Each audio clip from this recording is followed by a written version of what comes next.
नमस्कार, स्वागत है आपका ईटी नाउ स्वदेश पर। मैं हूं आपके साथ पूजा त्रिपाठी और मेरे साथ मेरे सहयोगी अभिषेक सत्यव्रतम भी मौजूद हैं और आप देख रहे हैं क्लोजिंग कॉल्स। और आगे इस शो में हम आपको बताएंगे कि आखिरी 1 घंटे के लिए क्या रणनीति होनी चाहिए बाजार में। मंथली एक्सपायरी की तरफ भी हम बढ़ रहे हैं और तो देखना होगा कि सीरीज की एक्सपायरी कैसी होती है और उसके बाद नई सीरीज में आपको नज़र कहाँ रखनी है, इस पर भी आगे हम चर्चा करेंगे।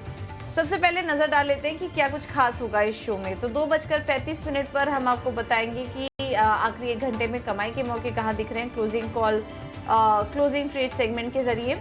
इसके अलावा 2:40 पर आपको बताएंगे ऑप्शंस की रणनीति ऑप्शन के चैंपियन सेगमेंट में।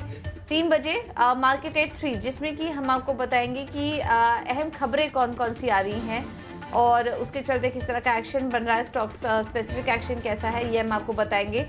3:05 पर खबर गर्म है जिसमें कि डीलिंग रूम में किस स्टॉक को लेकर हलचल है, इस पर चर्चा होगी। 3:15 बजे अपने एक्सपर्ट से लेंगे BTST STBT ट्रेड और 3:20 पर नजर होगी उन इवेंट्स पर जो कल के दिन इम्पोर्टेंट होंगे।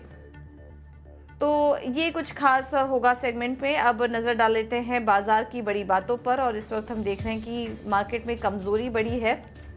22,500 के नीचे आ चुका है मार्केट। हालांकि वो लेवल्स को संभालने की कोशिश कर रहा है 22,500 के, लेकिन अभी हमने थोड़ी देर पहले देखा कि उसके नीचे भी थोड़ा फिसला था मार्केट। लेकिन बैंक निफ्टी वहीं दूसरी तरफ मजबूती के साथ कारोबार कर रहा है। 350 अंकों की तेजी है बैंक निफ्टी में। ICICI HDFC बैंक से आज काफ़ी अच्छा सपोर्ट है और ½ % की मजबूती दिखा रहा है बैंक निफ्टी। मेटल, IT और फार्मा शेयरों में आज बिकवाली हावी है। FMCG शेयरों में भी आज गिरावट है और यहाँ पर नेस्ले और ITC में आज काफ़ी ज़्यादा वीकनेस देखने को मिल रही है। और अच्छे नतीजों के बावजूद हम देख रहे हैं कि टाटा स्टील, कमिंस यहाँ पर 5 से 6% की गिरावट देखने को मिल रही है। मेटल शेयरों में भी दबाव है और इसमें टाटा स्टील में भी हम देख रहे हैं कि अच्छे नतीजों का भी असर यहाँ पर दिखाई नहीं दे रहा। 5 से 6% की गिरावट के साथ ये स्टॉक्स भी कारोबार कर रहे हैं। तो बैंक निफ्टी को छोड़ दे तो लगभग सभी सेक्टरल इंडेक्स जो हैं वो लाल निशान में ही कारोबार कर रहे हैं। और इस वक्त बाजार को देखेंगे निफ्टी में तो केवल 5 स्टॉक्स ऐसे हैं और पांचों के पांचों स्टॉक्स बैंकिंग काउंटर्स हैं। सिवाय बैंक के बाकी सभी स्टॉक्स आज लाल निशान में।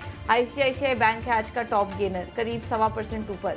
Axis bank, SBI, HDFC bank, Kotak Mahindra bank, सिर्फ यही ऐसे स्टॉक्स हैं जो कि मजबूती के साथ कारोबार कर रहे हैं। लेकिन बाकी निफ्टी में करीब 45 स्टॉक्स ऐसे हैं जो कि लाल निशान में ट्रेड कर रहे हैं। टाटा स्टील करीब 5% नीचे इस वक्त कारोबार कर रहा है।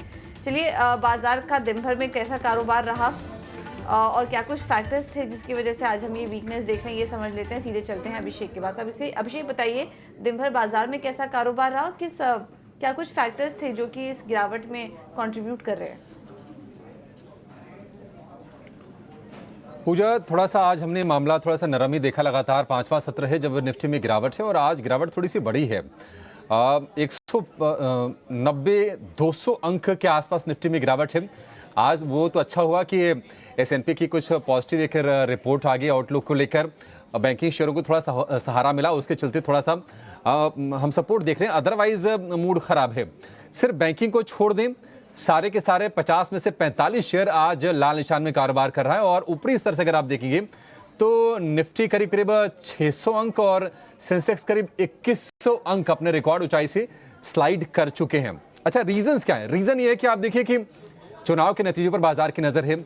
आज को भी अगर जोड़ लें तो आज, कल और 3 तारीख माफ कीजिएगा, ये 3 सत्र होंगे बाजार के लिए। तो थोड़ी सी चुनावों को लेकर जो अनिश्चितता होती है, वॉलेटिलिटी होती है, वो हम बाजार में देख रहे हैं। रिकॉर्ड ऊंचाई बाजार बना चुका है। जाहिर सी बात है निवेशक थोड़ी थोड़ी मुनाफा वसूली भी कर रहे हैं रिकॉर्ड ऊंचाई पर। तीसरी चीज ये है कि बाजार या जो निवेशक हैं कहीं ना कहीं डिस्काउंट कर चुके हैं कि एनडीए की जीत की हैट्रिक लगेगी और उसके चलते भी हम देख रहे हैं कि बाजार में ये कमजोरी आ रही है। FIIs लगातार बेच रहे हैं, FIIs की लगातार बिकवाली चल रही है। कल कैश में 5,841 करोड़ रुपए की कैश में बिकवाली की है FIIs ने और इसके चलते भी थोड़ा थोड़ा सेंटिमेंट बाजार में कमजोर हो रहा है। इंडिया विक्स जो कि फियर का सूचक है, जो कि अनिश्चितता का सूचक है बाजार में, 24 के आसपास फर्मली टिका हुआ है। 25 के आसपास की हम चर्चा कर रहे थे, 30 के आसपास की चर्चा कर रहे थे कि शायद चुनाव नतीजे को दिन वो 30 पहुंच जाए। हो भी सकता है वो, तो 24 के आसपास टिका हुआ। तो ये कुछ कुछ रीजंस है जिसके चलते बाजार में हम कमजोरी देख रहे हैं। और रिकॉर्ड ऊंचाई से निफ्टी है 600 अंक नीचे, और सेंसेक्स की बात करें तो करीब करीब 2100 पॉइंट नीचे सेंसेक्स आकर कारोबार कर रहा है। और अब कुछ इवेंट्स हैं जिस पर आगे बाजार की नजर होगी। कल जैसे कि 31 मई कल तारीख है, कल Q4 के और FY24 के GDP के आंकड़े आएंगे। 1 जून को 7वें दौर की वोटिंग के बाद एग्जिट पोल के नतीजे आएंगे। शाम को 6 बजे से एक मेगा कवरेज आप BT न्यूज़ स्वदेश पर देखेंगे। ऑटो कंपनीज के बिक्री के आंकड़े भी नजर में रहेंगे। 3 जून को एग्जिट पोल के नतीजों पर बाजार रिएक्शन देगा। वो रिएक्शन बड़ा शार्प हो सकता है। वो रिएक्शन हो सकता है कि बहुत उथल पुथल भी लाए बाजार में, उस पर नजर रहेगी। 4 जून को लोकसभा के चुनाव के नतीजे आएंगे और इस पर हमारी खास नजर रहेगी, खास कवरेज रहेगी। गेस्ट का पूरा पैनल तैयार है आपके लिए।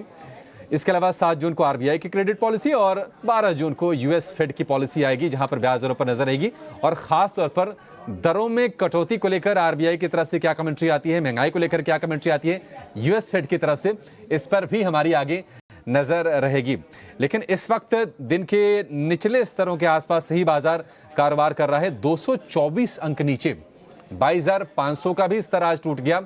यहीं से बाजार चला था और हमने देखा था कि ये दनादन 23,100 के आसपास तक पहुंचा था, लेकिन फिर से हम प्रेशर बनता हुआ देख रहे हैं। सेंसेक्स से इस वक्त 650 अंक नीचे 73,850 के आसपास कारोबार कर रहा है। और बैंकिंग शेयरों में भी ऊपरी स्तरों से थोड़ी सी प्रॉफिट चेकिंग आ रही है। आप देखिए ICICI bank, axis bank, HDFC bank और SBI, ये सिर्फ 4 बैंक रह गए हैं हरे निशान में। और जो बैंकिंग निफ्टी बैंक जो 350 साढ़े 300 अंक ऊपर था, अब वहां पर जो बढ़त रह गई है सिर्फ 200 अंकों के आसपास की रह गई है। तो जरा बाजार के मूड को समझते हैं। ट्रेड किस तरफ का लेना है बाजार में, क्या ये जो गिरावट है इसमें कुछ बाई के मौके खोजने चाहिए, ये भी समझेंगे। और अपने एक्सपर्ट्स को जोड़ लेते हैं। हमारे साथ जुड़ गए हैं हमारे आज के एक्सपर्ट कुणाल परार हैं और प्रदीप होतचंदानी हैं। कुणाल जी और प्रदीप जी, आप दोनों का बहुत शुक्रिया, स्वागत है टी स्वदेश पर। कुणाल जी, शुरुआत आपसे करना चाहेंगे। ऊपर से तेज रिएक्शन कुणाल जी, नीचे आ रहा है बाजार, क्या आपको लगता है कि ये प्रेशर बाजार में बना रहेगा, या फिर चूंकि 500-600 अंकों की गिरावट आगे है निफ्टी में, अब संभलने की कोशिश करेगा बाजार और यहां से थोड़ी बाइंग के भी मौके खोजने चाहिए? आपकी स्टडी, आपकी रीडिंग क्या कहती है sir? Good afternoon Abhishek ji. मेरी रीडिंग यही कहती है कि जो गिरावट आज के दिन में देखने को मिली है उसका 2 ही रीजन है। पहला तो आज मंथली एक्सपायरी है, वॉलेटिलिटी बट ऑब्वियसली देखने को मिलनी ही चाहिए। और दूसरा ये है कि 1 जून को लास्ट फेज है एंड नेक्स्ट वीक को ट्यूसडे को हमें इलेक्शन के रिजल्ट देखने को मिल जाएंगे। तो ये जो 4 दिन है, आज का, कल का एंड मंडे ट्यूसडे, ये फुल पैक ऑफ वॉलेटाइल ही रहने वाला है। और ये जो वॉलेटिलिटी आज हमें देखने को मिली है, यानी 200-250 पॉइंट की जो डाउनसाइड की मोमेंटम है, ये कोई बड़ी बात नहीं है वॉलेटिलिटी में। लेकिन यहाँ पे एक चीज मैं जरूर कहूंगा कि विक्स की जो मोमेंटम है आज, वो बहुत ही सीमित दायरे में हमें देखने को मिली है। यानी विक्स के बेस पे ऐसी कोई खास वॉलेटिलिटी हमें देखने को नहीं मिली है। सो मैं इतना जरूर कहूंगा कि जो अनसर्टेनिटी जो हमें देखने को मिल रही थी लास्ट टू लास्ट फेज में, जहां पे हमें निफ्टी में 200-300 पॉइंट की डाउनसाइड की मोमेंटम देखने को मिली थी, लेकिन वहीं पे विक्स का भी 12-13% का जंप हमें उछाल देखने को मिला था, वो मोमेंटम आज के दिन में हमें देखने को नहीं मिल रही है। यानी कि कहीं ना कहीं जो अनसर्टेनिटी जो हमें देखने को मिल रही थी, वो कहीं ना कहीं अभी कम हो गई है। मैं सिर्फ इतना ही कहूंगा अभिषेक जी कि 1 जून के बाद, यानी कि आप समझिए कि 3 जून और 3 जून और 4 जून को जो मार्केट डिप बनाता है, जहां पे अगर हमें एक बॉटम देखने को मिलता है, वहां पे ही खरीदारी करके चलने की सलाह है। क्योंकि 3 और 4 जून के बाद जो मार्केट में मोमेंटम आएगी, हो सकता है कि मार्केट यहां से इजीली 23,000 के भी लेवल क्रॉस कर दे और 23,400 के भी लेवल मार्केट क्रॉस कर सकता है। तो स्ट्रेटेजी हमें यही रखनी है। पर्टिकुलरली कैश स्पेसिफिक अगर मैं बात करूं, जो स्टॉक अभी बीटन डाउन है या जो स्टॉक अभी लोअर लेवल पे ट्रेड हो रहे हैं, मेरा मानना यह है कि 3 या 4 तारीख को अगर इसमें पोजीशन बनाने का मौका मिलता है, खास करके लार्ज कैप, तो पोजीशन बना के चलना चाहिए। क्योंकि एक अच्छी खासी रैली हमें उन स्टॉक में आने वाले दिनों में देखने को मिल सकती है। सो बाय ऑन डिप्स की ही स्ट्रेटेजी फिलहाल हमें यहाँ पे अपनानी है। ठीक है, गिरावट पर खरीदारी की ही रणनीति आपको अपना के चलनी है। अच्छा, बाजार में एक और हम ट्रेंड देख रहे हैं। बाजार ये 5 दिन से जो प्रेशर में है ना, तो उसमें एक ट्रेंड ये भी दिखा है कि कई बार शुरुआत अच्छी होती है, लेकिन जो सेकेंड हाफ होता है, खास तौर से आखिरी का 1-1.5 घंटा, उसमें बाजार पूरी की पूरी अपनी जो स्टीम होता है उसको गंवा देता है और प्रेशर बाजार में बढ़ जाता है। लेकिन चलिए ये जान लेते हैं कि बाजार भले कमजोर है, आपकी कमाई कौन से शेयर कराएंगे, लेकर आएंगे क्लोजिंग ट्रेड्स।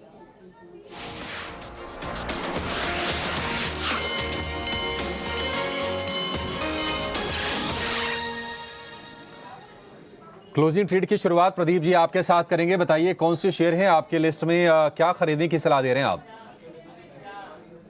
शुक्रिया Abhishek ji, good afternoon everyone. मेरी तरफ से दो रिकमेंडेशन है, एक बाय की है, एक सेल की है।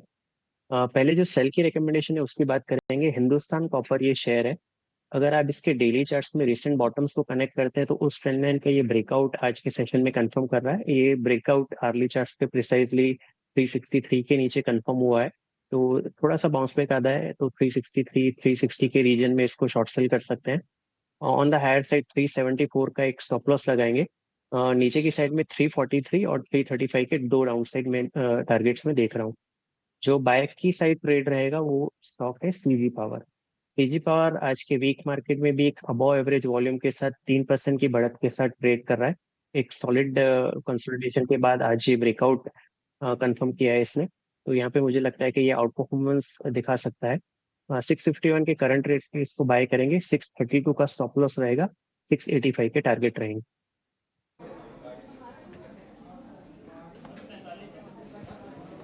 पावर और हिंदू कॉपर यहाँ पर तेजी करने की सलाह है प्रदीप जी की तरफ से। यहाँ पर आप नजर रखिए सीजी पावर 685 के लेवल्स के लिए, और हिंदुस्तान कॉपर में बिकवाली करने की सलाह है 343 335 के लेवल्स पर।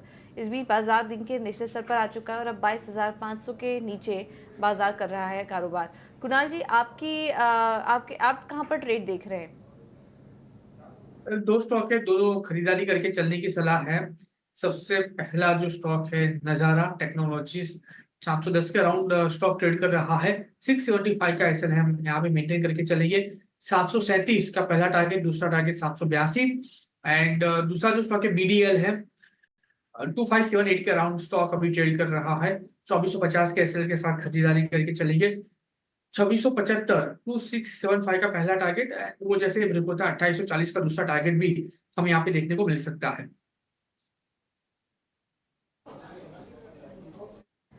बैंकिंग स्टॉक्स में हम देख रहे हैं कि तेजी है। बैंकिंग शेयरों से बाजार को सपोर्ट भी मिल रहा है, जिसको कि हम हाईलाइट कर रहे हैं। और आईसीआईसीआई बैंक है इस वक्त का टॉप गेनर, करीब 1.25% ऊपर ट्रेड हो रहा है यहाँ पर। और axis bank, HDFC bank, SBI सभी आधे % से ज्यादा की मजबूती दिखा रहे हैं। प्रदीप जी, बैंकिंग शेयरों पर क्या व्यू बन रहा है आपका? कहीं पर कोई ट्रेड लेना चाहिए?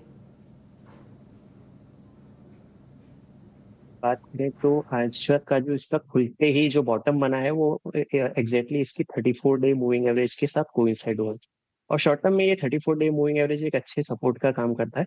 तो ये लेवल काफी इंपॉर्टेंट रहेगा निफ्टी बैंक के लिए। 48,300 के करीब का जो लो है, ये अगर ब्रेक होता है तो फिर 48,000 बहुत क्विकली आ सकता है, तो इस सपोर्ट पे नजर रहेगी। ऑन द हायर साइड जो रेजिस्टेंस है करीबन 49,150 का रीजन है। बेसिकली मेरे हिसाब से ये दो लेवल्स के बीच में कंसोलिडेशन देखने को मिलेगा, और ये रेंज इस साइड टूटेगी, फिर ये एक फ्रेश अप मूव या डाउन मूव हम देखेंगे। स्टॉक्स की अगर बात करें तो एक्सिस बैंक यहाँ पे हमारा प्रिफर्ड बैट है। इनफैक्ट पिछले दिनों एक्सिस बैंक में हमने डेली चार्ट्स पे एक अच्छे ब्रेकआउट ऑब्जर्व किए थे, और तब हमने 1140 के लेवल पे 1224 और 1254 के टारगेट के साथ हमने अपने क्लाइंट्स को भी ये पोजिशनल पिक के तौर पे दिया है। तो मेरे हिसाब से एक्सिस बैंक यहाँ पे मोस्ट प्रिफर्ड बैट रहेगा प्राइवेट सेक्टर बैंक में।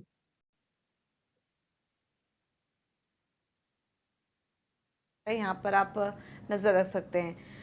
बैंक्स तो ऊपर हैं, लेकिन बाकी सारे स्टॉक्स में, बाकी सारे सभी स्पेसेस में हम देख रहे हैं कि वीकनेस हावी है। और इसमें मेटल स्टॉक्स देखिए वो आज नहीं चल पा रहे हैं। टाटा स्टील टॉप लूजर 5% नीचे, और दूसरे जो मेटल काउंटर्स हैं वहाँ पर भी वीकनेस है।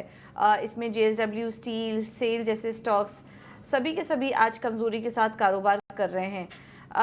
कोई शॉर्ट साइड पर ट्रेड देख रहे हैं आप कुणाल जी मेटल स्पेस में? वेल आज का दिन मेटल्स का नहीं है। आज आप देखिए टाटा स्टील है या स्टील अथॉरिटी ऑफ इंडिया है, जिस हिसाब से फिलहाल ये स्टॉक ट्रेड कर रहे हैं, मैं मानूंगा कि थोड़ा सा यहाँ पे अवॉइड करके चले, फर्दर गिरावट हमें देखने को मिल सकती है। यहाँ पे मैं शॉर्ट करके भी चलने की सलाह नहीं दूंगा, क्योंकि रिस्क ग्रोथ उतना फेवरेबल नहीं होगा। तो मैं यही मानूंगा कि जो गिरावट आज के दिन में हमें देखने को मिली है उसको थोड़ा सा एक्सटेंड होने दीजिए। एक अच्छे बाइंग अपॉर्चुनिटीज हमें ये काउंटर्स में देखने को मिल सकते हैं, तो टाइमिंग के लिए इसको अवॉइड करिए, ज्यादा बेहतर रहेगा। ठीक है, टाटा स्टील आज हम देख रहे हैं कि तमाम जो मेटल स्टॉक्स हैं वहाँ पर कमजोरी है। टाटा स्टील नंबर के बाद ये रिएक्शन है 5.5% गिर गया है और दिन के निचले स्तर पर कारोबार हो रहा है। 165 रुपये के नीचे के भाव इस वक्त देखने को मिल रहे हैं। बैंकिंग को छोड़ दें तो कहीं भी राहत नहीं है। आज तो जो कंजम्पशन वाले शेयर हैं वहाँ पर भी तेज़ गिरावट है। टाइटन आप देख लीजिए वो गिर रहा है और नेस्ले में कमज़ोरी है। कंज्यूमर फाइनेंस की लीडर कंपनी बजाज फाइनेंस, वहाँ पर आज हम गिरावट देख रहे हैं। पावर ग्रिड जैसा मजबूत शेयर, एक स्टेबल काउंटर, वहाँ पर भी प्रेशर है। और इसके अलावा नतीजों के बाद कमिंस, जबकि कमिंस के नतीजे अच्छे आए थे, बावजूद इसके शेयर ये टूट रहा है। जीएमआर इंफ्रा के नतीजे अच्छे आए थे, ये शेयर भी आज हम प्रेशर में देख रहे हैं। अल्केम लैब्स, ये सारे के सारे शेयर आज वायदा के टॉप लूजर हैं, 6% के आसपास की गिरावट के साथ कारोबार करते हुए दिख रहे हैं। कुछ शेयर ऊपर से नीचे आ रहे हैं, जैसे कि मदरसन सुमी, आज शुरुआत अच्छी की थी, दिन के दौरान करीब 2.5-3% ये शेयर ऊपर था, लेकिन अब ये नीचे आकर कारोबार कर रहा है। अच्छा, इंडिगो लीड कर रहा है 2.5% के आसपास की मजबूती के साथ। कल के सत्र में हम कमजोरी देख रहे थे, लेकिन आज रिकवरी इंडिगो में आ गई है। इंटरग्लोब एविएशन जरा एक बार चेक कीजिए आप प्रदीप जी, इंडिगो क्या करना चाहिए? क्या कोई ट्रेड का मौका बन रहा है इंडिगो में? इंडिगो ओवरऑल एक स्ट्रॉन्ग चार्ट है। पिछले 3-4 दिनों में करेक्शन जरूर हमने देखा था, पर ये एग्जैक्टली 34 डीए में का सपोर्ट लिया इसने कल के सेशन में जो लो बना था। तो मेरे हिसाब से ये बॉटम फिशिंग का कैंडिडेट जरूर से बन जाता है। 4005 का जो कल का लो है वो एक डिसेंट सपोर्ट है, उसी के स्टॉप प्राइस से इसको लॉन्ग किया जा सकता है। On the higher side 40 to 40 एक इमीडिएट टारगेट रहेगा, और वो क्रॉस होता है तो फिर 4 दिन पहले जो टॉप बना था 45.29 वो नेक्स्ट अपसाइड टारगेट रहेगा।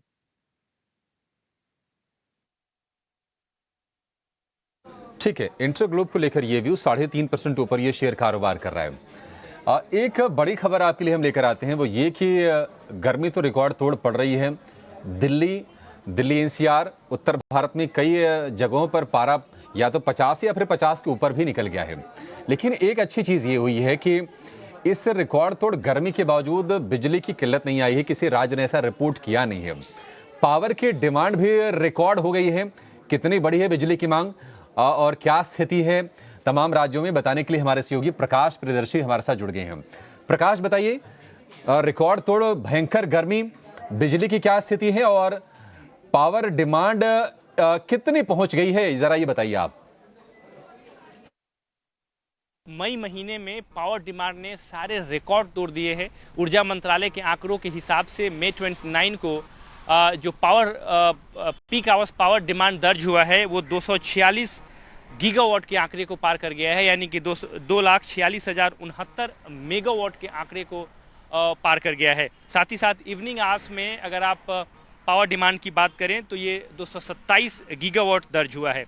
उसी तरीके से 1 मई और 29 मई के बीच में पावर डिमांड में कितनी तेज़ी आई है, अगर उन आंकड़ों पर नज़र डालें तो 1 मई को जो पावर डिमांड की स्थिति थी वो थी 219 गीगावाट, जो कि 29 मई को 246 गीगावाट के आंकड़े को पार कर गई है। इस लिहाज से करीब 13% का जंप जो है वो देखने को मिल रहा है। उसी तरीके से स्टेट वाइज डेटा अगर देखें, सबसे ज़्यादा पावर डिमांड कहाँ है और सबसे ज़्यादा पावर की खपत कहाँ हुई है, तो उत्तर प्रदेश नंबर 1 पे है, जहाँ पर 29 मई को 28,693 मेगावाट की पावर डिमांड थी, जिसको कि राज्य सरकार ने मीट किया है। उसी तरीके से गुजरात में भी 22,675 मेगावाट की पावर डिमांड को मीट किया गया है। उसकी पूरी सप्लाई जो है स्टेट गवर्नमेंट ने की है। इन सब के बीच में सबसे बड़ी बात जो है और जो राहत की बात है वो ये है कि देश के किसी भी हिस्से से, किसी भी रीजन से, किसी भी स्टेट से पावर शॉर्टेज की जो स्थिति है वो रिपोर्ट नहीं की गई है।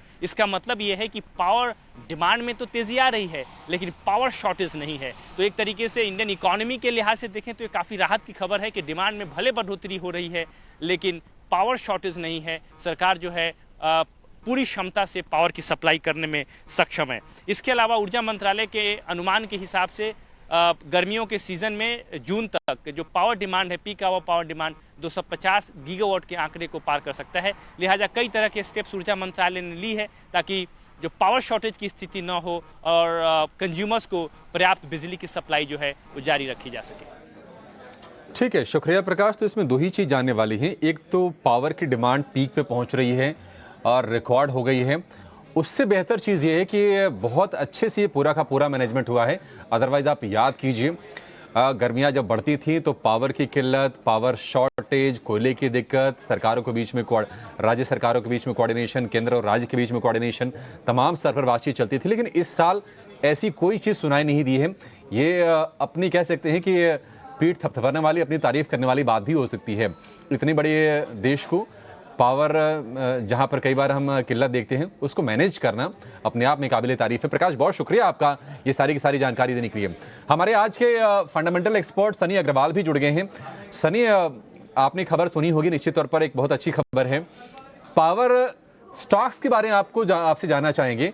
पावर स्टॉक्स ने भी अच्छी रफ्तार दिखाई है और पावर स्पेस से जो जुड़ी हुई कंपनीज हैं, सारी की सारी कंपनीज, वहां पर भी हमने रफ्तार देखी है। पावर में आपको क्या सही लग रहा है? अगर आपसे हम सीधे सीधे स्टॉक्स अगर पूछें तो आपको वैल्यूएशन के हिसाब से आकर्षक क्या लग रहा है इस वक्त? या Prashant ji, good afternoon everyone. I think थोड़ा सा मैं पावर जनरेशन, ट्रांसमिशन, इसके अलावा हटके एक कंपनी जो हमारे रडार पर है वो है टेक्नो इलेक्ट्रिक। काफी जोरदार नतीजे कल कंपनी ने पेश किए थे। और अगर हम कंपनी के कारोबार की बात करें तो बेसिकली ट्रांसमिशन हो गया, पावर सेक्टर में एफजीडी है, स्मार्ट मीटर है, ये बेसिकली ये सेक्टर में ईपीसी का काम करती है। At the same time recently data centre में भी कहीं ना कहीं एक फोरे किया है। तो इनडायरेक्टली पावर का प्ले है। अगर किसी को मिड कैप कंपनी में प्ले करना हो, टेक्नो इलेक्ट्रिक कंपनी है। मुझे लगता है कि जिस तरह से मैनेजमेंट की कल एनालिस्ट कॉल हुई थी, उसके चलते मैनेजमेंट ने जो गाइडेंस दिया है कि जो अभी का जो टर्नओवर है 2000 करोड़ 2500 करोड़ का, ये अगले 3 से 4 साल में 10,000 करोड़ भी हो सकता है। तो मुझे लगता है कि एक टेक्नो इलेक्ट्रिक डेफिनेटली रडार पर रहना चाहिए। और अगर डायरेक्टली पावर प्ले में अगर किसी को प्ले करना हो तो मुझे लगता है कि पावर फाइनेंसिंग कंपनी जो है आरईसी और पीएफसी, जो कि ऑब्वियसली फर्स्ट बेनिफिशियरी रहेंगे, whether it is on renewable energy side और थर्मल साइड।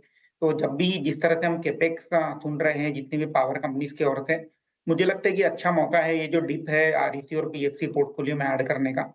और अगर किसी को माइनिंग के थ्रू प्ले करना है तो हमें लगता है कि Coal India is a decent play, which basically is one of the largest coal producer of India.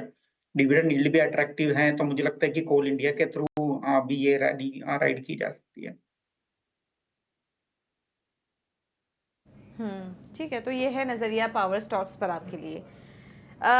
चलिए अब आगे बढ़ते हैं और कुछ और इंटरेस्टिंग रिसर्च आपके सामने रखते हैं। और हम देख रहे हैं कि लगातार एफआईएस की तरफ से बिकवाली हो रही है। तो घरेलू बाजार में तो हम भले ही बिकवाली देख रहे हैं, लेकिन नोमुरा के मुताबिक अगर बीजेपी जीती है तो एफपीआईज निवेश में जोरदार तेजी आएगी। नोमुरा ने अपनी रिपोर्ट में क्या क्या कहा, डिटेल्स के साथ शरद जुड़ चुके हैं। शरद, बताइए नोमुरा की रिपोर्ट में क्या कुछ निकल कर आया एफपीआईज के इनफ्लो को लेकर? जी बिल्कुल। सबसे पहले हम दर्शकों को बता दें कि जब मैं एफपीआई इनफ्लो का बात करते हैं तो हम डेट का जो है इस पर डिस्कशन करेंगे।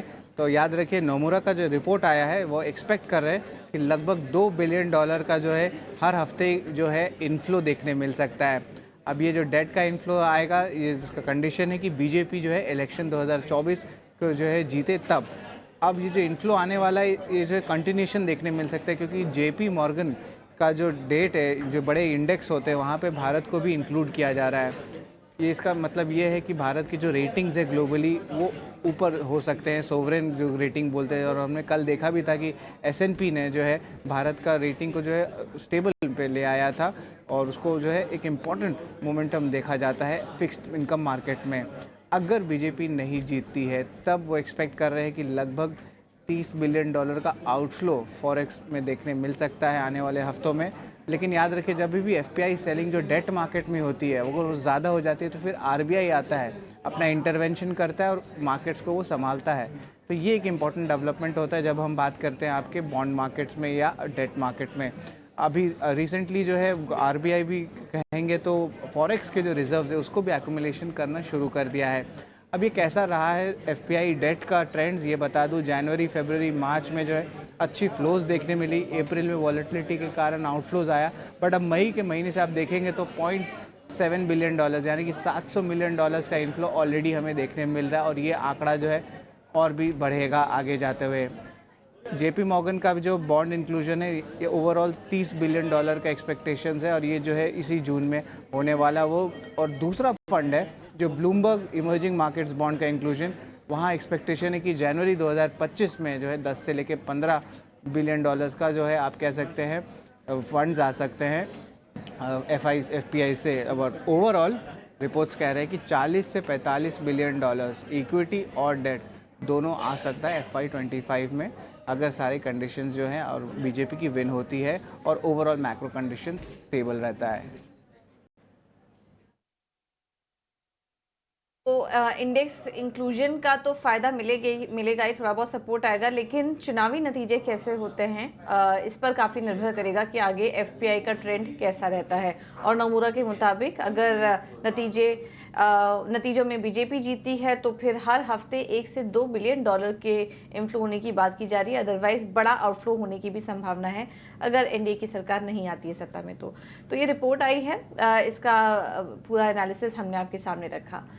चलिए एक छोटे से ब्रेक के लिए रुकेंगे यहाँ पर, आप बने रहिए हमारे साथ।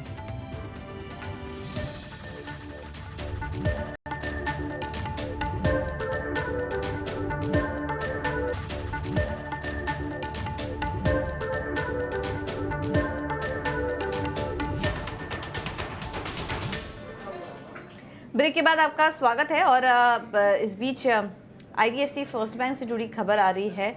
कंपनी प्रेफरेंशियल इशू जारी करने के जरिए कुछ रकम जुटाएगी। आदित्य बिरला सन बजाज अलायंस को ये शेयर्स जारी करेगी और कुछ लाइफ इंश्योरेंस कंपनियों को प्रेफरेंशियल शेयर्स जारी कर 3,200 करोड़ रुपए जुटाने को बोर्ड ने मंजूरी दे दी है। आईडीएफसी फर्स्ट बैंक खबर के बाद थोड़ी गिरावट आई स्टॉक में। इस वक्त फ्लैट कारोबार कर रहा है, 77 के पास यहाँ पर आईडीएफसी फर्स्ट बैंक ट्रेड कर रहा है। इस स्टॉक में कुणाल जी क्या सलाह होगी आईडीएफसी फर्स्ट बैंक पर? पर्टिकुलर स्टॉक की बात करें तो जिस हिसाब से अभी आईडीएफसी फर्स्ट बैंक ट्रेड कर रहा है, लाइकली चांसेस है आने वाले दिनों में ये स्टॉक में हमें एक अच्छी खासी मोमेंटम देखने को मिल सकती है, क्योंकि स्टॉक के पास 75 के लेवल पे एक अच्छा खासा सपोर्ट है। पहले भी 75 के लेवल का स्टॉक ने सपोर्ट लिया था और वहां से बाउंस बैक दिखाया था, तो मोमेंटम पॉजिटिव साइड की ही है। 75 के एसएल के साथ खरीदारी करके चलने की सलाह है। 77.20 पे अभी फिलहाल स्टॉक ट्रेड कर रहा है। टारगेट की बात कर लेते हैं तो सबसे पहला टारगेट 79 का है और वो जैसे ब्रेक होता है 82 का भी टारगेट हमें आईडीएफसी फर्स्ट बैंक में देखने को मिल सकता है।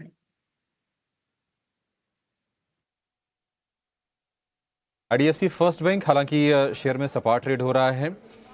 बाजार की बात करें तो इस वक्त बाजार दिन के निचले स्तर पर है। जो गिरावट है निफ्टी की वो हो गई है 260 अंकों की, और निफ्टी बैंक जो अभी आपको दिख रहा था 200-250 अंक ऊपर, वहाँ भी तेज़ी हो गई है हवा।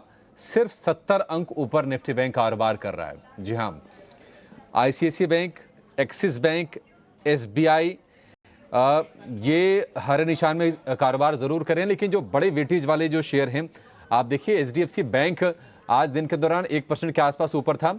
एचडीएफसी बैंक अब बिल्कुल ऑलमोस्ट सपाट कारोबार कर रहा है दिन के ऊपरी स्तर से नीचे आकर।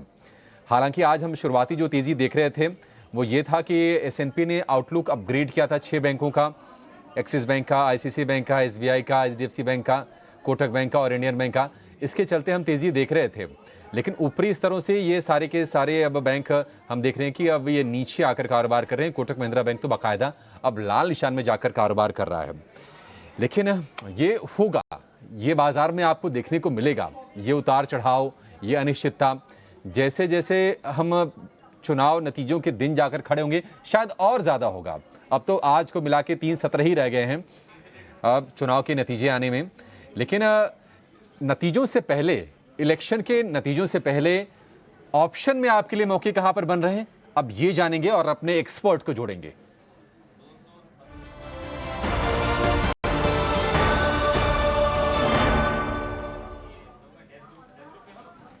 इलेक्शन का ऑप्शन लेकर हमारे साथ जुड़ गए हैं जेएम फाइनेंशियल के अक्षय भागवत। अक्षय, बहुत शुक्रिया आपका समय देने के लिए। स्वागत है टीएनओ स्वदेश पर। बताइए, ऑप्शन में कहां पर मौके बन रहे हैं चुनाव के मद्देनजर, चुनाव को ध्यान में रखते हुए क्या ट्रेड करें? जी, गुड आफ्टरनून। तो काफी बिकवाली है आज बाजार में, पर आप देखें बैंकिंग क्षेत्र कहीं ना कहीं अपना ग्राउंड होल्ड कर रहा है। तो यहाँ पे स्टेट बैंक ऑफ इंडिया मैं रेकमेंड करूंगा ऑप्शंस के चैंपियन के लिए। हरे निशान निशान में ट्रेड हो रहा है, 825 का करंट मार्केट प्राइस है और एक रेंज में सीमित है, और 840-45 का ब्रेकआउट होते ही स्ट्रॉन्ग मोमेंटम पिकअप होने वाला कैंडिडेट लग रहा है, जहां पे 870 880 तक टारगेट दिख सकते हैं। उसके चलते आपको रणनीति बनानी है call buy, vanilla call buy July series 27 जुलाई की आपको 850 की कॉल बाय करनी है। करीबन 28 और 30 रुपए के आसपास ये प्रीमियम ट्रेड हो रही है। तो यहाँ पे आपका फर्स्ट टारगेट बनेगा 43 और सेकंड टारगेट बनेगा 51। ट्रेड में स्टॉप लॉस बनेगा 22 का। तो एसबीआई के लॉट साइज के हिसाब से जो टारगेट और स्टॉप लॉस मैंने शेयर किए, अप्रोक्सीमेट प्रॉफिट पोटेंशियल बनेगा स्ट्रेटेजी का करीबन 12,000 और आपका रिस्क बनेगा इस स्ट्रेटेजी में 6,000 रुपए का। अक्षय जी, कब तक वैलिड है ये आपकी ये ऑप्शन स्ट्रेटजी? जी 5 जून तक। 5 जून तक, यानी कि नतीजों के एक दिन बाद तक। बढ़िया है सर। अधिकतम मुनाफा 12,000 स्ट्रेटजी में, अधिकतम नुकसान 6,000, रिस्क रिवॉर्ड भी ठीक है। और एसबीआई 850 वाली कॉल खरीदनी है आपको 28 से 30 रुपए के भाव पर जून सीरीज की। लक्ष्य 43 और 51 रुपए, स्टॉप लॉस 22 रुपए का आपको लगा के चलना है इस स्ट्रेटजी में। एसबीआई का शेयर आप देखिए, एसबीआई हरे निशान में आज टिकने की कोशिश ये शेयर कर रहा है। हालांकि ऊपरी स्तरों से बड़ी तेजी से नीचे आए हैं, वोलेटाइल भी हैं। 50-60 अंक ऊपर आपको अभी निफ्टी बैंक दिख रहा था, अब आप देखेंगे तो आपको 160 अंक ऊपर दिखेगा। धीरे धीरे हम देख रहे हैं कि कोटक बैंक भी हरे निशान में आ गया। कुछ और शेयर वापसी करते दिख रहे हैं हरे निशान में, जैसे कि आयशर हो गया, भारती एयरटेल हो गया। यहाँ पर आपको मजबूती के साथ कारोबार होता हुआ दिखेगा। कुछ और शेयरों पर व्यू लेते हैं जहाँ पर आज मोमेंटम स्ट्रॉन्ग है। उसमें से एक शेयर हम देख रहे हैं कि सन टीवी में आज फिर से मजबूती हमें देखने को मिल रही है। आज भी 2% के आसपास की तेजी इसमें है। सन टीवी, जरा आप बताइए कुणाल जी, मौका है इसमें सन टीवी में ट्रेड का? वेल अभिषेक जी, सुबह से ये स्टॉक में ट्रैक कर रहा था और अच्छी खासी मोमेंटम ये स्टॉक में हमें फिलहाल देखने को मिल रही है। मेरा जो व्यू है डेफिनेटली पॉजिटिव साइड का। ये स्टॉक ने देखने जाए तो 100 डीएमए का सपोर्ट भी ले लिया है, उसके बाद एक अच्छा खासा उछाल देखने को मिला है स्टॉक में। व्यू पॉजिटिव साइड का है। 669 के अराउंड फिलहाल स्टॉक ट्रेड कर रहा है। 648 के एसएल के साथ हम यहाँ पे खरीदारी करके चलेंगे। टारगेट की बात कर लेते हैं, 685 का पहला टारगेट है, ये इसका रिसेंट के टॉप के अराउंड का है। 685 जैसे ही ब्रेक होगा, इसमें हमें 711 तक के भी लेवल देखने को मिल सकते हैं एज ए टारगेट। तो खरीदारी करके चलिए Sun TV with the SL of 648। ठीक है, 648 रुपए का स्टॉप लॉस आप लगा के चलिए इस शेयर में। आज हम देख रहे हैं कि मेटल की भी चमक फीकी है, आईटी स्टॉक्स भी नीचे आकर कारोबार कर रहे हैं। हालांकि एक अच्छी चीज़ आई है, आज मॉनसून की खबर आई है, बाजार पर उसका कोई असर नहीं है। 2 दिन पहले मॉनसून ने केरल में दस्तक दे दी है। वैसे 1 जून को आमतौर पर केरल पहुंचता मॉनसून, लेकिन इस बार 30 मई को ही मॉनसून केरल पहुंच गया है। और केरल के साथ साथ जो नॉर्थ ईस्ट के जो स्टेट्स हैं वहाँ पर भी बारिश की शुरुआत हो गई है, लेकिन बेअसर दिख रहा है ये मॉनसून का पूरा जो खबर है, बाजार को कोई प्रभावित नहीं कर रहा है। अच्छा सनी, आपसे ये जानना चाहेंगे, देखिए अब तो बिल्कुल नतीजे आ ही गए हैं, आप किस तरह से स्ट्रेटजी बना रहे हैं बाजार में? आप उस खास दिन के लिए किस तरह से प्रिपेयर्ड हैं? और जो निवेशक हैं, कई बार क्या होता है कि जब नई सरकार आती है नए स्टॉक्स भी चलते हैं, पोर्टफोलियो बनाने का मौका भी होता है। आप सलाह क्या देंगे निवेशकों को कि 3 तारीख के लिए, मतलब कि एग्जिट पोल के नतीजों के बाद और फिर एक्चुअल जब रिजल्ट आ जाएंगे 4 तारीख को, 3-4 को किस तरह की स्ट्रेटजी बना के बाजार में चलनी है, कैसे प्रिपेयर करें खुद को? या प्रशांत जी, बेसिक नैरेटिव तो यही है कि जो करंट गवर्नमेंट है ये कंटिन्यू करेगी, और जो गवर्नमेंट की पॉलिसीज है इसका कोई इसमें कोई ज्यादा बदलाव देखने नहीं मिलेगा। बेस्ड ऑन दैट मुझे लगता है कि basically infrastructure as a sector definitely एक फोकस में होना चाहिए।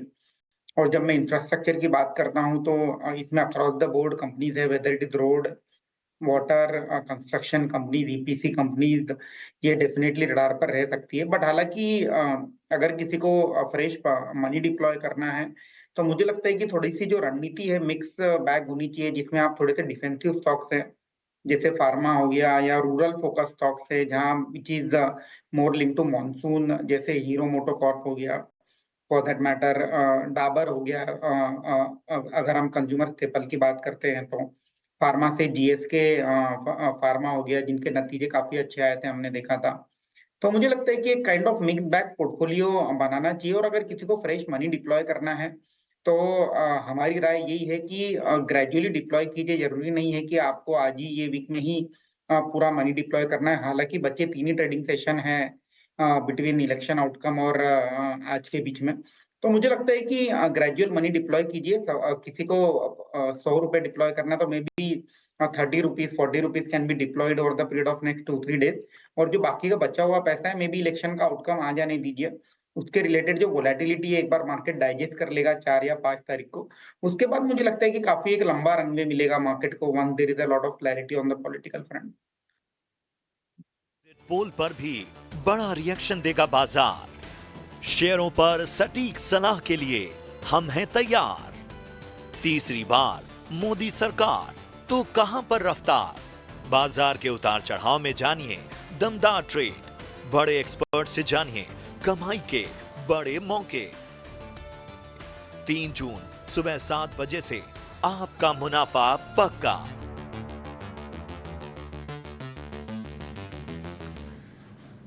बिल्कुल।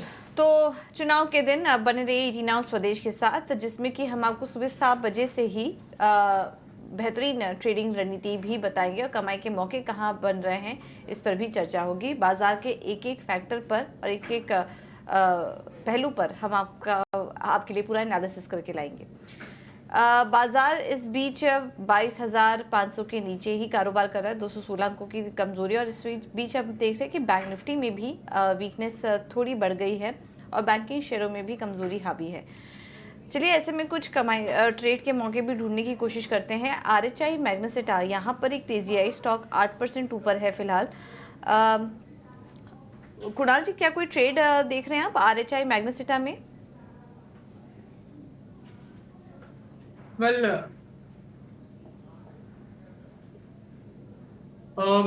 जिस हिसाब से स्टॉक ट्रेड कर रहा है 727 के अराउंड, आज के दिन में तकरीबन 9-10 टके की मोमेंटम स्टॉक में हमें देखने को मिल चुकी है। स्टॉक ने ऑलरेडी ब्रेकआउट दे दिया है 682 के लेवल का, एंड जिस हिसाब से स्टॉक ट्रेड कर रहा है लाइकली चांसेस है ऊपर में 752 और 752 जैसे ही क्रॉस करेगा ऊपर में 825 तक के लेवल ये स्टॉक हमें दिखाने के लिए रेडी है।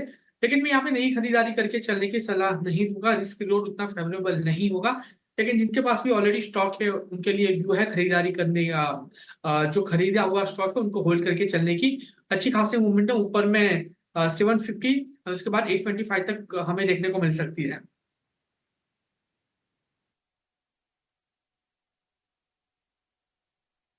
% ऊपर अभी ये स्टॉक आ चुका है, काफी अच्छी बाइंग निचले स्तरों से नजर आ रही है और 10% ऊपर ये स्टॉक इस वक्त कारोबार कर रहा है। एक और स्टॉक जहां पर की तेजी है वो है ITI लिमिटेड, ये भी स्टॉक करीब 5% ऊपर है अभी। प्रदीप जी, क्या सलाह होगी स्टॉक में? वैसे सुबह से ही तेजी बनी हुई है, अभी बने रहें और तेजी के लिए, या फिर जिनको मुनाफा हो चुका है वो प्रॉफिट बुक कर लें स्टॉक में? तेजी की पोजीशन में बने रहना चाहिए। स्टॉक में पिछले दिनों में करेक्शन देखा गया और 34 DMA का सपोर्ट लेके रिबाउंड हो रहा है, और आज के अगर आप इसके वॉल्यूम देखें तो ये अबव एवरेज वॉल्यूम है।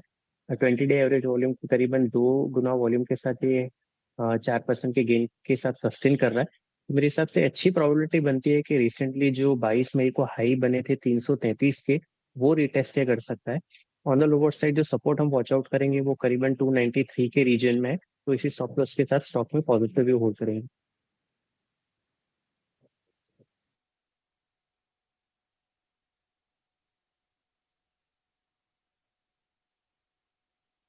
है सलाह ITI लिमिटेड पर। इस बीच हम देख रहे हैं फार्मा स्टॉक्स में भी काफ़ी ज़्यादा प्रेशर है।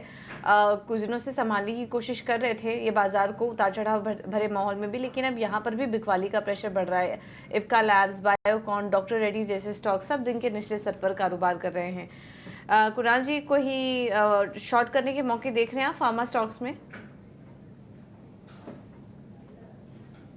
वेल अगर मैं इप्का लैब या और भी दूसरे स्टॉक की बात करूँ जिस हिसाब से फिलहाल स्टॉक यहाँ पे ट्रेड हो रहे हैं, सबसे पहले मैं इप्का को तो अभी अवॉइड करने की सलाह दूंगा क्योंकि 200 डीएमए का काफी अच्छा सपोर्ट फिलहाल इप्का में हमें देखने को मिल रहा है। लेकिन एक स्टॉक है सिप्ला, जहाँ पे आज के दिन में देखने जाए तो 1.5% की डाउनसाइड की मोमेंटम है। स्टॉक में देखने जाए तो 1473 के अराउंड का ब्रेकडाउन भी दिया हुआ है, अभी 1469 के अराउंड स्टॉक ट्रेड कर रहा है। यहीं से हमें यहाँ जो स्टॉक का फ्यूचर है शॉर्ट करके चलने की सलाह है ना। वो एज एक्सपायरी है तो हम 27 जून के एक्सपायरी की ही बात करेंगे। फिलहाल 1476 के अराउंड नेक्स्ट फ्यूचर जो है वो ट्रेड हो रहा है। लोअर लेवल पे अपर लेवल पे सॉरी हम जो एसएल मेंटेन करके चलेंगे तो एसएल लेवल हमारा तकरीबन 1500 के लेवल पे आएगा। टारगेट की बात कर लेते हैं, 1450 का पहला टारगेट है और वो जैसे ही ब्रेक होता है 1425 का दूसरा टारगेट भी शॉर्ट में हमें सिप्ला में देखने को मिल सकता है। ठीक है, हाँ, सिप्ला को लेकर ये व्यू। अच्छा, एक शेयर लेकर आइए कमिंस इंडिया का। कमिंस इंडिया आज तेज गिरावट का शिकार हो रहा है। नतीजे इसके अच्छे आए थे, हर पैरामीटर पर मुझे तो ठीक दिख रहे थे, लेकिन जो मैनेजमेंट की जो कमेंट्री है आगे के लिए वो थोड़ी सी कॉशियस है और उसके चलते आज हमने शेयर में प्रेशर बनते हुए देखा है। कमिंस इंडिया अगर आप कोविड का भाव उठा के देखेंगे ना तो 350 रुपये का भाव था इसका अप्रैल में 2020 में, 3500 का भाव है आज की गिरावट के बाद भी। यानी कि वहां से करीब 10 गुना ये शेयर हुआ है। कमाल की रफ्तार रही है, पिछले 6 महीने में भी डबल हुआ है शेयर ये। सनी जरा ये बताइए कि कमिंस इंडिया क्या ये जो डिप है क्या इसको बाय करना चाहिए या फिर 1-2 दिन रुक जाएं, शेयर को स्थिर हो जाने दें, उसके बाद कुछ सोचेंगे? हाँ जी, आई थिंक थोड़ा स्टेबिलिटी आने के लिए वेट करना चाहिए शेयर में, क्योंकि अच्छे नतीजे आने के बावजूद आपने बहुत सही कहा है कि जो मैनेजमेंट की जो कमेंट्री थी वो थोड़ी वीक रही थी और ये क्वार्टर में जो अच्छे नतीजे आए उसमें काफी सारे वन ऑफ भी थे जिसके चलते हमने एक एक्स्ट्राऑर्डिनरी बम्प अप देखा था हमने ये प्रॉफिट के चलते हुए। तो मेरी ये सलाह रहेगी कि थोड़ा 1-2 दिन एक बार स्टेबिलिटी आ जाए उसके बाद री एंटर करने में बेटर रिस्क रिवॉर्ड बनेगा। May be close to 3200-3000 rupees के आसपास एक रिस्क रिवॉर्ड फेवरेबल बनता हुआ नजर आएगा क्यूमिंस इंडिया में। ठीक है, कमिंस को लेकर ये व्यू, थोड़ा स्थिर हो जाने दीजिए। अच्छा सनी, आप जरा फटाफट मुझे ना पावर ग्रिड के बारे में बताइए, क्या वो खरीद लें? वहां पर भी 3.5% के आसपास की कमजोरी है, बढ़िया डिविडेंड यील्ड वाला स्टॉक है, एक सेफ काउंटर है। आज की गिरावट क्या बाय करना चाहिए? 325 के भाव से स्लिप करके 305-7 पे आ गया ये। या definitely Prashant ji, relatively defensive बेट है। पावर ग्रिड काफी स्टेबल काउंटर रहा है। मुझे लगता है कि आज की जो गिरावट है it is more to do with expiry also, monthly expiry भी है और काफी एक बड़ा इवेंट भी हमारे आगे है। तो उसके चलते मुझे लगता है कि इसमें जो भी है शॉर्ट टर्म नजरिए से शॉर्ट बिल्टअप हो रहा होगा। बट अगर किसी को कैश पोर्टफोलियो में ऐड करना है तो definitely it's a good opportunity to gradually add Power Grid in the portfolio. ठीक है, पावर ग्रिड को लेकर ये व्यू। लेकिन हमारी सहयोगी शेषा जुड़ गई हैं ये बताने के लिए कि आज बाजार खुलने के बाद खबरों को लेकर या फिर नतीजों को लेकर कहां पर एक्शन हो रहा है, उसकी पूरी लिस्ट उनके पास है। शेषा, बताइए आप। इंडिजीन की बात करते हैं तो नतीजे आए, नतीजे अनुमान से कमज़ोर रहे जिसके चलते करीब 2.5% की गिरावट इंडिजीन पर देखने को मिली है। नतीजों की बात करें तो ईयर ऑन ईयर बेसिस पर रेवेन्यूज़ बढ़े हैं, मार्जिन्स भी एक्सपैंड होते हुए नजर आए, लेकिन उसके बावजूद स्टॉक में करीब 2.5% की गिरावट आज के ट्रेडिंग सेशन में दिखी है। इसके अलावा अलेम्बिक फार्मा की बात करते हैं तो कंपनी को यूएस एफडीए से एक ड्रग के लिए अप्रूवल मिला है जिसके चलते अलेम्बिक फार्मा पर भी स्ट्रीट की नज़र है। महिंद्रा लॉजिस्टिक्स, तीसरे स्टॉक पर महिंद्रा लॉजिस्टिक्स की बात करेंगे तो कंपनी ने एक जॉइंट वेंचर साइन किया है। वेयर हाउसिंग और ट्रैकिंग सर्विसेज के लिए ये जॉइंट वेंचर साइन किया गया है, तो इस स्टॉक पर भी स्ट्रीट की नज़र है। इसके अलावा और एक अर्निंग्स काउंटर की बात करते हैं गॉडफ्रे फिलिप्स, इसके भी नतीजे आए, स्टॉक भी रिएक्ट कर रहा है। आय 20% बढ़कर अब 1170 करोड़ पर पहुंच चुकी है। मार्जिन्स 19.7% पे थे सेम टाइम लास्ट ईयर, जो घटकर अब 18.4% पर आ चुके हैं। तो नतीजों के दम पर गॉडफ्रे फिलिप्स में भी आज एक्शन दिखा है। इसके अलावा बैंकिंग सेक्टर से IDFC फर्स्ट बैंक की बात करते हैं तो कंपनी ने कुछ 3,200 करोड़ कंपनी जुटाना चाहती है। प्रेफरेंशियल इश्यू के द्वारा ये फंड रेज किया जाएगा। 80.63 रुपीज़ पर शेयर के रेट पर ये प्रेफरेंशियल शेयर किया जाएगा और इन्वेस्टर्स के नाम काफ़ी प्रोमिनेंट है। कुछ इन्वेस्टर्स के नाम ले तो LIC, HDFC life, ICICI Lombard, SBI general जैसे कुछ इन्वेस्टर्स हैं जिन्होंने इन्वेस्ट किया है। तो IDFC फर्स्ट बैंक भी पैसे जुटाना चाहते हैं और कुछ प्रोमिनेंट नाम निकल कर आया है इन्वेस्टर्स के, जिसके चलते इस स्टॉक में भी एक्शन है। ठीक है आशीषा, बहुत शुक्रिया आपका ये सारी की सारी शेयरों की लिस्ट हमारे सामने रखने के लिए। इस बीच प्रीमियर एक्सप्लोसिव के नंबर आ गए हैं। आय करीब 66% बढ़ी है और मुनाफा छोटे बेस पर हालांकि बढ़ा है, 179% बढ़कर 7 करोड़ रुपए का मुनाफा आया है। नतीजे आने के बाद हमने एक स्पाइक देखा, लेकिन फिर से शेयर नीचे आकर ये कारोबार कर रहा है। चलिए एक छोटे सा ब्रेक का वक्त हो गया है। ब्रेक के बाद जब लौटेंगे हम तो ये समझेंगे कि क्या निफ्टी में या निफ्टी बैंक में कोई ट्रेड लेकर आपको जाना है या नहीं जाना है। कल की कल देखेंगे या फिर आज कोई ट्रेड लेकर जाएं। बहुत ही इंटरेस्टिंग चर्चा होगी, आपकी जाएगा नहीं।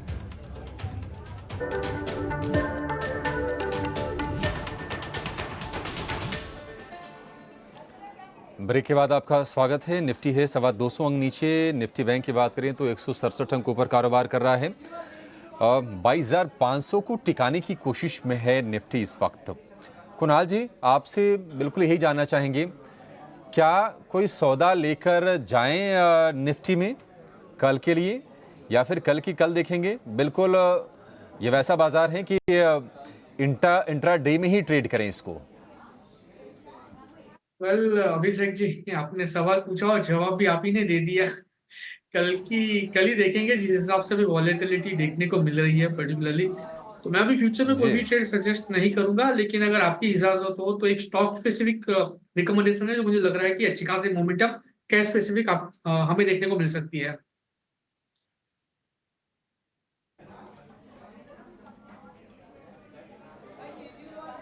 ठीक है, चलिए फटाफट अब ये जान लेते हैं कि आपके लिए BTST या फिर STBT ट्रेड के मौके कहां पर हैं स्टॉक्स में। प्रदीप जी बताइए, आपका शेयर कौन सा है? BTST करेंगे या फिर बाजार के मिजाज को देखते हुए STBT का भी कोई सौदा है आपके पास? देखिए, मैं एक स्टॉक जो दूंगा BTST के लिए दूंगा, क्योंकि यहाँ पे एक रिलेटिवली हायर स्ट्रेंथ देखने को मिल रही है और अच्छे वॉल्यूम के साथ ये ब्रेकआउट कंफर्म कर रहा है अर्ली चार्ट्स पे। और स्टॉक का नाम है त्रिवेणी टर्बाइन। इसने 2 दिन पहले 34 DMA का सपोर्ट छुआ था और ये लेवल इसने रिपीटेडली कल और आज फिर से टेस्ट किया और यहाँ से एक अच्छा रिबाउंड आज के सेशन में देख रहे हैं। एक अबव एवरेज वॉल्यूम के साथ इसने अर्ली चार्ट्स पे ब्रेकआउट भी कंफर्म किया है। 593 के करंट रेट से उसको लेना चाहेंगे। 571 का स्टॉप लॉस रहेगा, 625 के टारगेट रहेंगे। सर एक बार फिर से रिपीट करेंगे? जी, स्टॉक का नाम है त्रिवेणी टर्बाइन। त्रिवेणी टर्बाइन का करंट रेट है 592। 592 के करंट रेट पे इसमें एंटर करेंगे। 571 का स्टॉप लॉस रहेगा और 625 के टारगेट रहेंगे। प्लस 625 के टारगेट त्रिवेणी टर्बाइन के लिए। कुणाल जी फटाफट आप भी अपना BTST ट्रेड बताइए। वेल ग्लेक्सो खरीदारी करके चलने की सलाह है। 2601 के अराउंड स्टॉक ट्रेड कर रहा है। 2500 का एक्सेस हम यहाँ पे मेंटेन करके चलेंगे। 2680 का पहला टारगेट है और दूसरा टारगेट 2805 का है।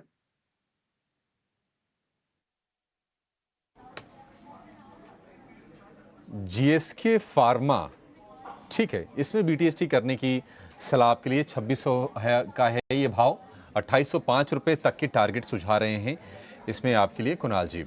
लेकिन एक शेयर आज बहुत हम देख रहे हैं कि रफ्तार में आज दिखा है। इमामी मजबूत इसके नतीजे आए, रिपोर्ट भी बुलिश आई, 16% ऊपर है। क्या खास रहा है इसमें और रिपोर्ट्स कैसी हैं बताने के लिए शरद हमारे पास साथ जुड़ गए हैं। शरद बताइए क्यों चल रहा है शेयर ये? के जो नंबर्स आए हैं वो बहुत स्ट्रांग आए हैं, स्पेशली जो रूरल सेगमेंट है वहाँ पे 5% का वॉल्यूम ग्रोथ आया। और ओवरऑल अगर वॉल्यूम ग्रोथ की बात करें तो बहुत क्वार्टर बाद जो है वॉल्यूम ग्रोथ बहुत स्ट्रांग देखने मिला है, 6% का वॉल्यूम ग्रोथ आया है। मैनेजमेंट कमेंट्री की बात करें तो दो अहम बात सामने आती है। मीडियम टर्म शॉर्ट टर्म में जो है इनका बुलिश नज़रिया है, क्योंकि मानसून अबव मानसून जो है एक्सपेक्टेड है, मानसून आ भी रहे हैं, तो उसके कारण जो है बहुत एक अच्छी चीयर मिल रही है FMCG स्टॉक्स को। लेकिन मैं आपको एक इंटरेस्टिंग चीज़ बताता हूँ, ये कंपनी के ईस्टर्न इंडिया में एक्सपोजर ज़्यादा है और जो रूरल एरियाज़ है वहाँ पे इनकी पकड़ ज़्यादा है बड़े बड़े दिग्गज प्लेयर्स के साथ। तो अगर रूरल थीम में प्ले आउट होता है तो इस कंपनी में जो है एनालिस्ट का मानना है कि अल्फ़ा और ज़्यादा क्रिएट हो सकता है। ब्रोकिंग हाउसेज ने भी जो है थम्स अप दिया है, रेटिंग होल्ड को बढ़ाकर खरीदारी की है। आपके एंटिक की ब्रोकिंग हाउस ने उन्होंने लक्ष्य जो है 527 से बढ़ा के 616 रुपये प्रति शेयर कर दिया है। प्रीमियम डिमांड में भी जो है सुधार हो रही है प्रीमियमाइजेशन की, और ओवरऑल जो डिस्ट्रीब्यूशन में जो फोकस है वहाँ पे भी रिकवरी आ रही है। कंपनी ने जो एक प्रोजेक्ट खोज करके उन्होंने जो है पिछले 3 क्वार्टर से उस पर काम कर रहे हैं, जहाँ पे डिस्ट्रीब्यूशन अपना ठीक कर रहा है। तो ये जो है छोटे छोटे चीज़ होते हैं जिसके कारण जो है इमामी में जो री रेटिंग के ट्रिगर्स बन रहे हैं। वही अगर बात करें गोल्डमैन सैक्स फॉरेन ब्रोकिंग हाउस है, यहाँ पे भी खरीदारी की रेटिंग बरकरार है, लक्ष्य बढ़ा दिया 560 से 640 कर दिया है।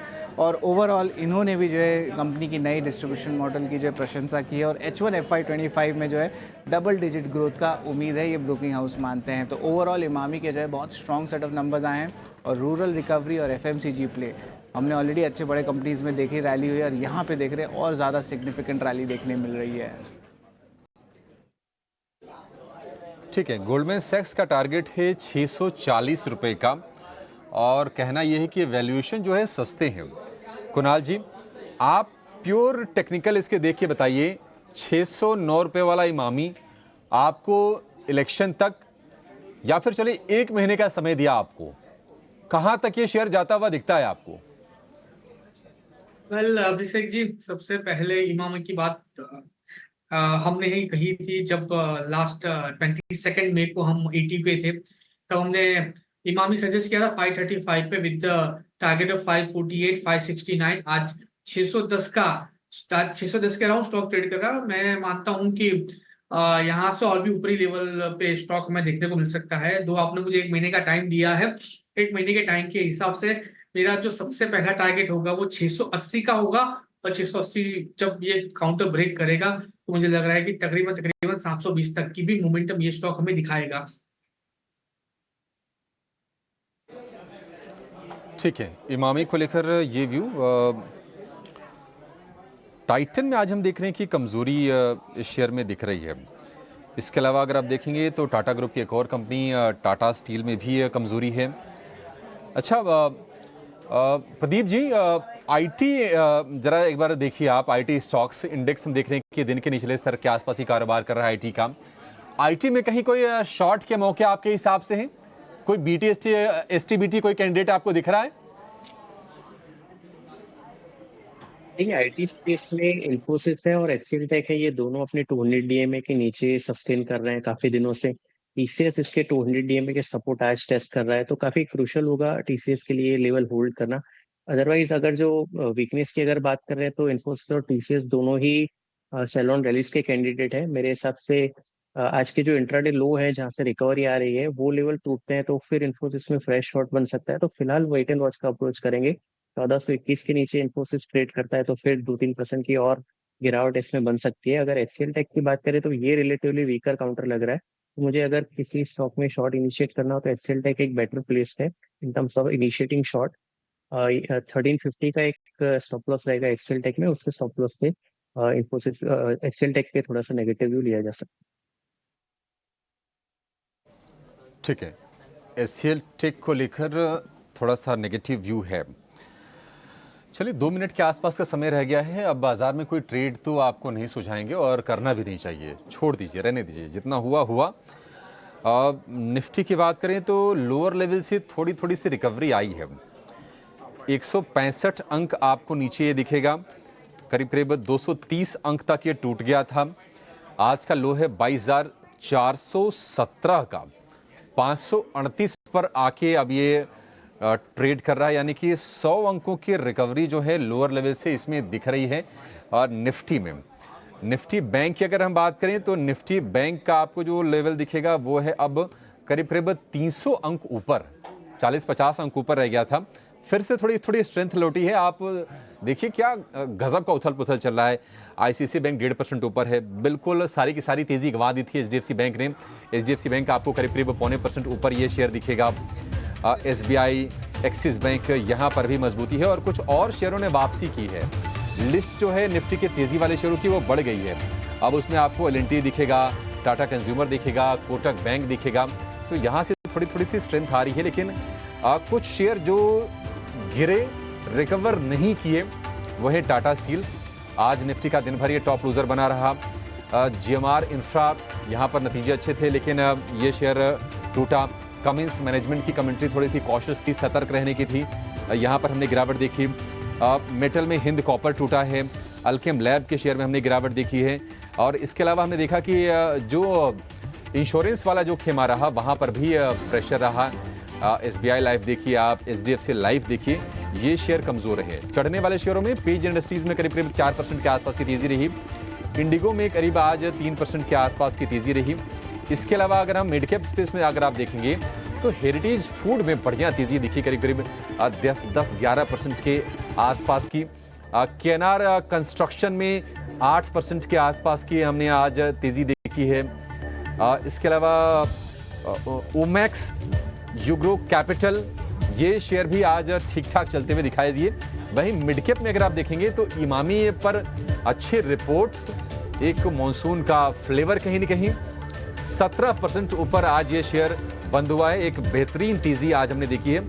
और इसके अलावा मदरसन में भी ठीक ठाक चल रही, 150 रुपये के ऊपर जाकर ये शेयर टिका है। सन टीवी में बाइंग आई, सीजी पावर में बाइंग आई और पेज इंडस्ट्रीज ने भी आखिरी के घंटे में बड़ी अच्छी हमने उसमें वापसी देखी और ये शेयर दिन की ऊंचाई के आसपास बंद हुआ। 38,000 रुपये का भाव आपको अपनी स्क्रीन पर दिखेगा, 1,500 रुपये ऊपर। तो आज ये रहा बाजार का कारोबार, कमजोर सत्र रहा। लगातार 5वें सत्र में बाजार में कमजोरी, 22,550 के आसपास कारोबार कर रहे हैं। 22,500 को हालांकि बाजार ने बचाया है। निफ्टी में मजबूती रही। एसएनपी के जो आउटलुक का जो अपग्रेड आया था उसका भी हमने असर देखा एसएनपी ग्लोबल का, और 300 अंकों की मजबूती के साथ निफ्टी बैंक क्लोज हुआ है। एडवांस डिक्लाइन अगर आप देखेंगे तो ज़रूर आपको मंदी के खिलाड़ियों के पक्ष में दिखेगा। 616 शेयर आज हरे निशान में बंद हुए हैं और उसके मुकाबले 1791 शेयर आज लाल निशान के साथ क्लोजिंग की है। बैंकों से सहारा आज बाजार को मिला है। चलिए इसी के साथ शो को यहाँ पर समाप्त करेंगे। प्रदीप जी आपका बहुत शुक्रिया आज समय देने के लिए। कुणाल जी आपका भी बहुत शुक्रिया करेंगे। सनी आपका भी थैंक यू सो मच आज हमारे साथ जुड़ने के लिए, तमाम शेयरों पर हमसे बातचीत करने के लिए। एक छोटा सा ब्रेक के लिए यहाँ पर रुकेंगे और ब्रेक के बाद देखिए कल की तैयारी। नमस्कार।